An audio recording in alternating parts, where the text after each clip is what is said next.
예루살렘 성에 입성하신 예수님의 모습을 한번 상상해 보십시다. 그 표정이 어땠을까요? 백성들이 나와서 겉옷을 벗어 길을 만들고 아이들이 종려나무 가지를 흔들면서 호산나 찬송했으니 그때의 표정이 봄날의 햇살처럼 환하게 웃으셨을 것입니다. 이 장면을 다룬 영화들 대부분이 그렇게 묘사하는 것 같아요. 맞습니다. 누가복음 19장 37절 38절 함께 읽습니다. 이미 감람산 내리막길에 가까이 오심에 제자의 온 무리가 자기들이 본 바 모든 능한 일로 인하여 기뻐하며 큰 소리로 하나님을 찬양하여 이르되 찬송하리로다. 주의 이름으로 오시는 왕이여, 하늘에는 평화요 가장 높은 곳에는 영광이로다 하니. 이런 축제 분위기, 기쁨 가득한 표정인데 다른 면이 있습니다. 바로 그 다음에 보시면요, 41절에 가까이 오사 성을 보시고 뭐라고요? 우시며 이르시되 너도 오늘 뭐에 관한? 평화에 관한. 평화를 모른다. 가장 필요한 게 평화인데 평화를 모른다는 거죠. 좋을 뻔하였거니와 지금 내 눈에 숨겨졌도다. 날이 이를지라. 어떤 날입니까? 내 원수들이 로마 군대입니다. 토둔을 쌓고 너를 둘러 사면으로 가두고 또 너와 및 그 가운데 있는 내 자식들을 땅에 메어치며. 무시무시한 끔찍한 미래죠. 돌 하나도 돌 위에 남기지 아니하리니 이는 내가 보살핀 않는 나를 알지 못함을 인함이니라 하시니라. 40년 후에 있을 예루살렘의 처참한 멸망 미리 보고 계십니다. 그래서 눈물 흘리시는 거예요. 이 두 표정, 웃음과 눈물은 오늘 종려주의를 맞는 우리의 마음과 닮아 있습니다. 호산나 하는 사람들 잘했다고 해야 되나? 며칠 후면, 불과 4일 후면 예수 십자가에 못 박으라 외칠 것이니 그거 쓸데없다 해야 되나? 그래서 종려주의는 늘 양가 감정이 있습니다. 이 두 표정은, 두 감정은 전도서의 두 표정과도 일치합니다. 전도서 한쪽에서는 헛되고 헛되고 헛되고 헛되니 모든 것이 헛되도다 했습니다. 그러면서 다른 한쪽에서는 오늘 하루 매일 매순간 우리는 즐겁고 행복하게 살 수 있다, 일상의 기쁨을 말합니다. 마지막 11장에 이런 말 나왔습니다. 9절 10절 함께 읽습니다.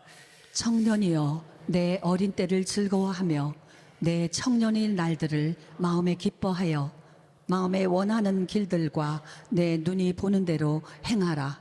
그러나 하나님이 이 모든 일로 말미암아 너를 심판하실 줄 알라. 그런즉 근심이 내 마음에서 떠나게 하며 악이 내 몸에서 물러가게 하라. 어릴 때와 검은 머리의 시절이 다 헛되니라. 네, 여러분 끝까지 그렇죠. 즐거움, 기쁨 나오고요. 심판, 헛됨, 이 긴장이 끝까지 갑니다. 어떻게 하려고 이렇게 끝까지 끌고 가시나? 이 긴장이 만나는 지점이 12장 1절 마지막 장 초반입니다. 너는 청년의 때에 누구를 기억하라? 너의 창조주를 기억하라. 곧 공고한 날이 이르기 전에, 나는 아무 낙이 없다고 할 해들이 가깝기 전에 해와 빛과, 이거는 개인적인 종말이고요. 해와 빛과 달과 별들이 어둡기 전에, 비리의 구름이 다시 일어나기 전에, 이거는 우주적인 역사의 종말을 말하는 것 같죠.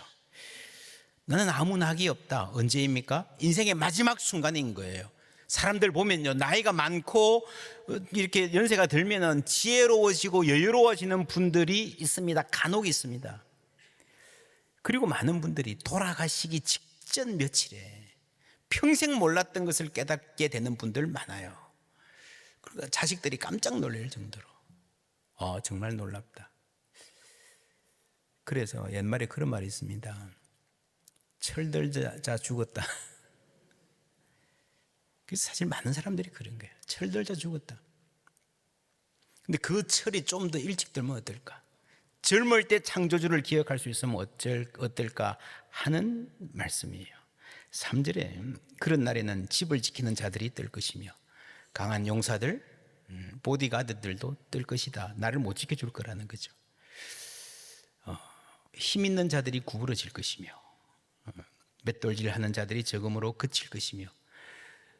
여러분, 집에 먹을 것이 없어서 맷돌질 할 게 없어요. 식당에 손님이 없어서 캄캄합니다. 다 폐업했습니다. 나가면 전부 다 문 닫았습니다. 망해가는 도시, 나라. 창들로 내다보는 자가 어두워질 것이며 길거리 문들이 닫힐 것이며 맷돌 소리가 적어질 것이며 새의 소리로 말미암아 일어날 것이며 음악하는 여자들은 다 쇠하여 질 것이라. 여러분, 경제가 쇠락하면요, 최고 먼저 줄이는 게 문화 예술입니다. 기업들이 음악 이렇게 후원하다가 다 줄여서 정말 걸출한 음악가들이 실업자가 되어서 노동 찾아러 다녀야 되는 그런 도시, 그런 나라를 보여줍니다. 그리고 이 묘사를 많은 학자들이 개인의 노화에 대한 은유로 보기도 합니다. 집을 지키는 자들이 뜰 것이며 이 손이 떨리고 내 집을 지키는 팔이 힘을 잃을 것이다. 힘 있는 자들이 구부러질 것이다. 몸의 기둥인 허리가 약해져서 구부러지는, 이 코어가 약해지는 거죠. 맷돌질 하는 자들이 적음으로 치아가 줄고 씹는 기능이 쇠퇴하는, 새들의 소리로 일어난다는 말은요, 이게 잠이 얕아서 금방금방 깨고 잠 못 든다는 거죠. 창들로 내다보는 자가 적어질 것이다. 시력의 쇠퇴.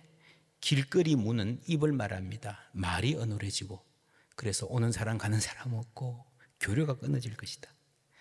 음악하는 여자들이 쇠하여질 것이다 라는 말은 예술이라는 산업뿐 아니라 음악을 듣는 기쁨 자체가 없어진다는 거죠. 아무 낙이 없다.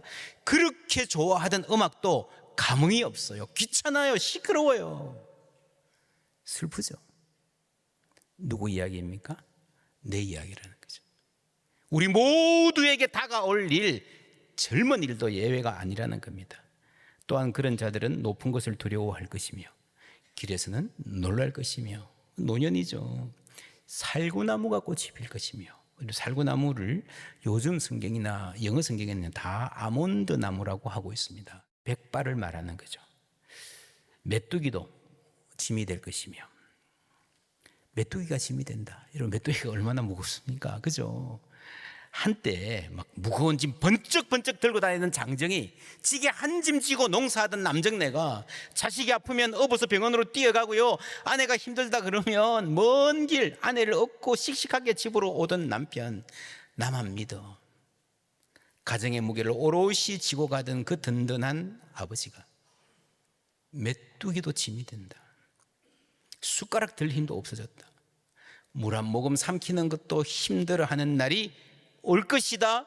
모든 사람에게 정욕이 그치리니. 이러면 인간의 모든 욕망을 말하는 거예요. 성욕, 식욕, 명예욕, 인정받고 싶은 모든 욕망. 나는 성공한 사람이야 떵떵거리고 우리를 그게 열심히 살게 하죠.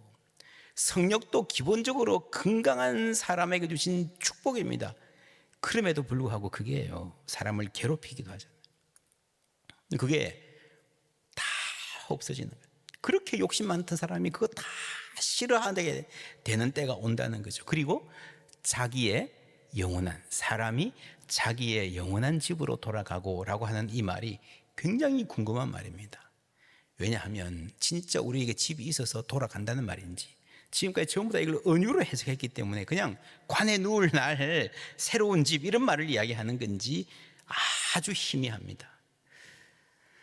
구약 성경 전체는요, 부활과 영생에 대해서도 희미합니다. 갈망은 있으나 답은 모르는 거예요. 그래서 요까지만 알면 많은 사람들이 전도서를 읽으면서 죽음을 기억하라, 메멘토 모리라는 말이구나 하고 받아들입니다. 메멘토 모리 아시죠? 로마의 개선식에 한 인간이 누릴 수 있는 최고의 영광의 순간에 뒤에 모두가 환호하는데 뒤에 노예가 한 명 앉아서 메멘토 모리라고, 죽음을 기억하라고 말해줬다. 아주 지혜로운 풍습입니다. 모두가 죽는다는 이 심플한 사실을 외면하고 싶은데 기억만 한다면 잘 살 수 있을 것이야 라고 하는 지혜. 그런데 여러분, 그 소리에 귀를 기울인 사람 별로 없습니다. 왜요? 한 명이 뒤에 살짝 이야기하고요, 내 눈에 보이는 군중의 열기, 귀에 들리는 환호가 너무 압도적인 거예요. 그 소리에 귀를 기울이기에는, 죽음을 생각하기에는 내 성공이 너무 달콤한 거예요. 여러분, 그래서 메멘토 모리가 훌륭한 철학이긴 하나 인간을 바꾸는 데 한계가 있습니다. 그래서 많은 사람들이 정말 죽음을 강하게 의식한다면 둘 중에 하나예요. 비관주의, 허무주의, 다 소용없다. 혹은 반대로 죽음은 다 끝나니까 누리고 살자, 다 해보자 하고 싶은 거. 뭐가 됩니까? 막가파가 되는 거죠. 로마 역사를 보면 겸손하고 진중하게 자신의 한계 안에 살아갔던 사람들보다 막가파들이 많았습니다. 힘으로 상대를 제압하고 마음껏 누리고 자신의 아성을 쌓아가 보겠다라고 하는, 어떻게 해야 이 폭력의 악순환을 끊을 수 있을까요?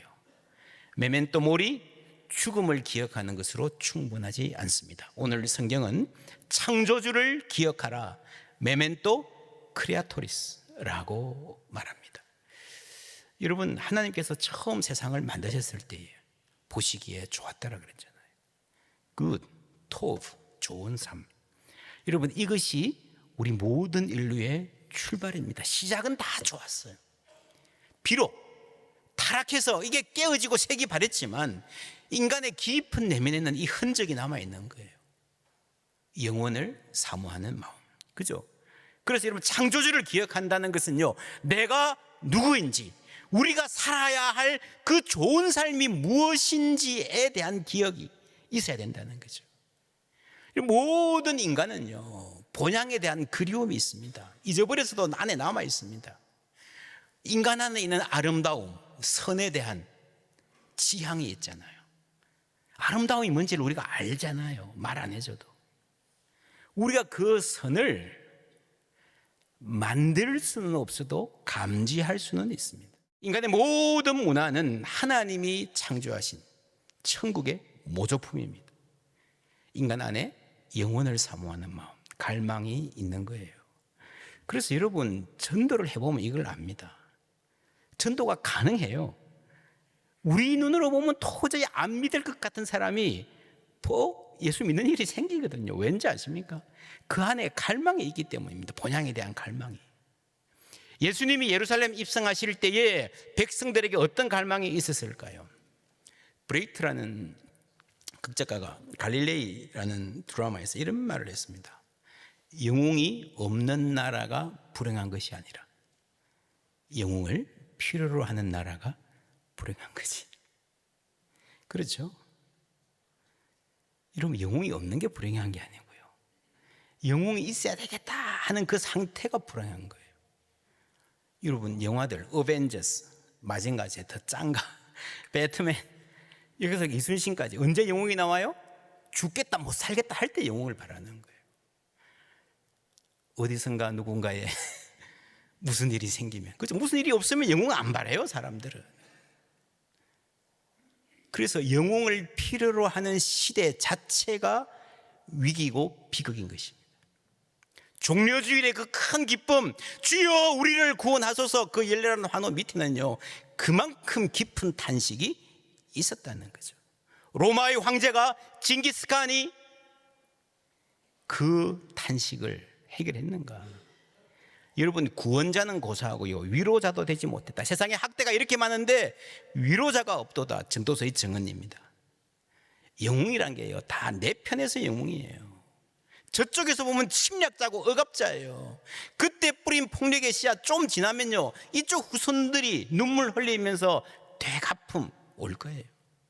그렇지 않습니까? 예루살렘 멸망했습니다. 그 압도적인 로마도요, 멸망했어요. 그때 한때 잘 나갔지, 얼마 안 가서 아몬드 꽃이 피고 팔다리가 약해지고 중심이 흔들리는, 나라의 팔다리, 나라의 중심이 흔들리는 구부러지는 날이 올 거라는 거예요. 메뚜기도 무겁다. 인간의 욕망을 투사한 영웅주의, 불안에 편성하는 메시아니즘, 내가 메시아다. 뭡니까? 금방 될 것 같아요. 저 사람을 대통령 만들어주면 금방 뭐가 완전히 바뀔 것 같아요. 그게 헛되고 헛되다는 거예요. 영웅이 되고 싶은 사람들이 위기를 만들기도 하고, 사람들 속에 있는 욕망을 부추기고 불안을 강조합니다. 이 세상에 전쟁이 끊이지 않는 이유입니다. 그런 점에서 예수님은 영웅이 아닙니다. 반영웅. 카운터 히어로. 엔타이 히어로가 아니고요. 악당이 아니고 카운터 히어로. 반대편에 서 있는 완전히 다른 영웅이라는 겁니다. 무슨 영웅이라고요? 반영웅. 임영웅 아니고요. 영웅이 필요한 불행한 세상을 끝내는 진정한 영웅.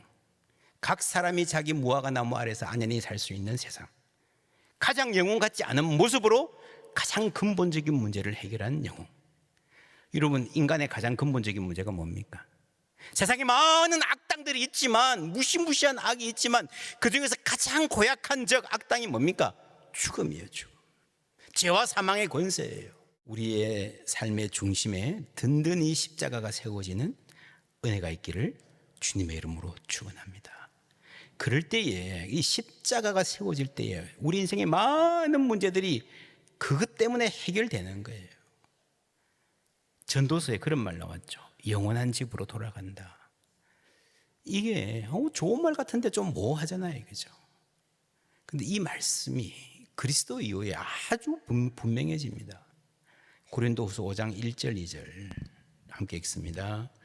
만일 땅에 있는 우리의 장막집이 무너지면 하나님께서 지으신 집 곧 손으로 지은 것이 아니요 하늘에 있는 영원한 집이 우리에게 있는 줄 아느니라.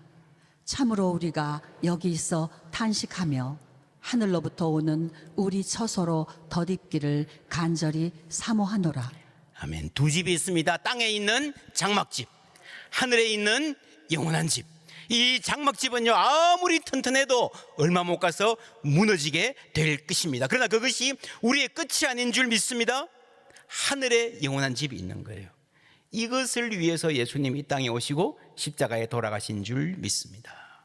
여기 2절에도 참으로 우리가 여기에서 단식하며 하늘로부터 오는 처소로 덧입기를 간절히 사모하느니라. 탄식, 사모, 전도서에 있는 말을 그대로 하고 있는데 예수 그리스도께서 확실하고 분명하게 우리의 구원, 영원한 집을 확보해 주셨다 하는 것을 확정하고 계십니다. 이 세상이 끝이 아닙니다. 모든 사람이 이 말씀을 명심해야 되고, 특별히 젊은이들이 알았으면 좋겠다. 특별히 잘 나가는 사람들이 알았으면 좋겠다. 잘 나갈 때에, 아무 부족함 없다 그럴 때에 이것을 기억하면 복이 있을 줄 믿습니다. 뭘 기억해요? 메멘토 모리 아니고요. 메멘토 크리아토리스. 창조주를 기억하라. 여러분, 우리를 처음 지으셨을 때에 보시기에 좋았다라 그러는데 깨어졌습니다. 그런데 이 창조주께서 그냥 두지 않으시고 만물을 회복해 가시는 줄 믿습니다. 그 회복의 가장 결정적인 사건이 십자가와 부활인 거예요. 여러분, 종려주일 바로 며칠 후에 십자가와 군중들의 배신이 있었지만 그것이 마지막 아니죠. 그 다음 이야기를 보아야 됩니다. 죽음을 이기고 승리하신 부활이 있습니다.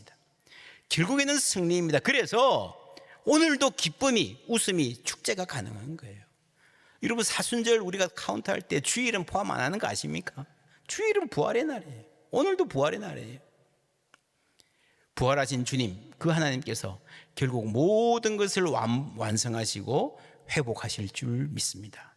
그분이 창조주 하나님이신 거예요. 당신이 지으신 이 세상을 그냥 두지 않으시고 만물을 회복해 가시는 구원, 그 구원을 우리가 요한계시록에서 보았었습니다. 또 금은고 타는 자와 풍류하는 자와 퉁소 부는 자와 나팔 부는 자의 소리가 결코 다시 내 안에서 들리지 아니하고. 바벨론입니다. 음악, 문화 이런 거죠. 어떠한 세공업자든지 결코 다시 내 안에서 보이지 아니하고. 또 뭐라고요? 맷돌 소리. 다시는 안 들릴 것이다. 놀랍죠? 전도서에서 나온 단어들이 그대로 함께 나옵니다. 그러니까 여기는 개인의 종말뿐 아니라 역사의 종말, 나라의 멸망, 역사의 종말이 함께 겹쳐져 있는 거예요. 개인의 종말에 대해서 예수님의 대답, 영원한 집으로 우리를 인도하실 것이고, 역사의 종말에 대해서 만물을 회복해 주실 것이다. 여러분, 이것이 하나님의 큰 구원이고 그 구원을 이루는 결정적인 발걸음이 십자가로 가신 거잖아요. 예루살렘에 입성하신 거잖아요. 여러분, 종려주일에 호산나 하고 외치던 그 민중들의 열망이 무엇이 잘못입니까? 로마 제국을 뒤집어 엎자, 이스라엘을 독립시키자. 야, 그건 너무 큰 거야, 너무 엄청난 거야. 그런 거 바라지 마. 그냥 예수님 병자 몇 명 고쳐주고 우리 집에 와서 위로해 주시고 말씀 가르치고 가끔씩 배 진짜 고플 때 오병이어 이런 정도 하고 그 정도만 됐지 뭘 너무 큰 거 바라지 마세요. 그런 겁니까? 그냥 교회 짓고 일주일에 한두 번 모여서 위로받고 친교도 하고 커피도 마시고 좋은 노래도 향유하고 그렇습니까? 아니에요. 로마 제국을 쓰러뜨리는 것은요, 하나님의 계획에 비하면 너무 작은 거예요. 별거 아니에요. 로마 쓰러뜨리면 샬롬이 옵니까? 아니에요. 그 다음에 게르만족이 오고요, 오스만 제국이 오고요. 그 뒤에 있는 모든 악들, 죄와 사망의 권세, 예수님께서 정면으로 다가가셔서 결국에는 죽음을 쓰러뜨리시고 이기신 줄 믿습니다. 그것이 여러분 십자가의 승리입니다. 반영웅, 인류의 근본 문제를 해결한 진절한 영웅이신 거예요. 만물을 회복하시는 큰 계획이 이 종려주일 예수님께 안에 들어있는 거예요. 그래서 우리가 종려주일 설교할 때에 예수님이 나기 타셨어요, 우리도 겸손합시다, 그리고 그거 아니에요. 그건 너무 작은 거예요. 그거는 그냥 윤리적인 교훈밖에 안 돼요. 유교하고 다를 바가 별로 없어요. 성탄절 되면 또 뭐합니까? 예수님 마국간에 오셨어요, 우리도 겸손합시다. 아이, 기가 막히네 진짜. 뭐가 뭔지 여러분, 우리가 해야 될 일이 아니가 알아요. 하나님이 역사 가운데 우리를 위해서 하신 일이 복음의 핵심인 줄 믿습니다. 겸손하자 겸손하자 해마다 몇 번씩 들어도 여러분 수십 년 신앙생활 했는데 얼만큼 겸손해졌습니까? 문제는요, 겸손을 모르는 것이 아니라 겸손할 힘이 없다는 거예요. 이 헛된 세상을 의미 있게 살아갈 힘이 없다는 거예요.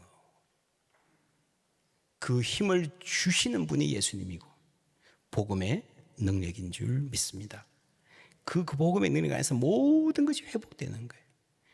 전도서의 말로 하면 일상의 의미의 회복입니다. 모든 결론의 말씀입니다. 고린도전서 15장 마지막 절 말씀 함께 읽습니다. 그러므로 내 사랑하는 형제들아, 견실하며 흔들리지 말고 항상 주의 일에 더욱 힘쓰는 자들이 되라. 이는 너희 수고가 주 안에서 헛되지 않은 줄 알미라. 아멘. 헛되요? 헛되지 않아요? 헛되지 않습니다. 예수님이 우리를 위한 구원을 완성하셨습니다. 우리 가운데 회복하고 계십니다. 모든 것이 회복되어서 우리가 이 땅의 장막집이 무너져도 영원한 집으로 안내받을 뿐 아니라 그 전에 우리가 살아가는 매일매일의 일상을 헛되지 않게 풍성하게 하나님 보시기에 좋았더라 하는 그 모습으로 살아갈 수 있는 힘 또한 얻게 된 줄 믿습니다. 그 안에서 우리가 겸손도 할 수 있는 거예요. 충만하니까, 내가 즐거우니까. 할렐루야. 그 은혜 우리 모두에게 충만하기를 주님의 이름으로 축원합니다.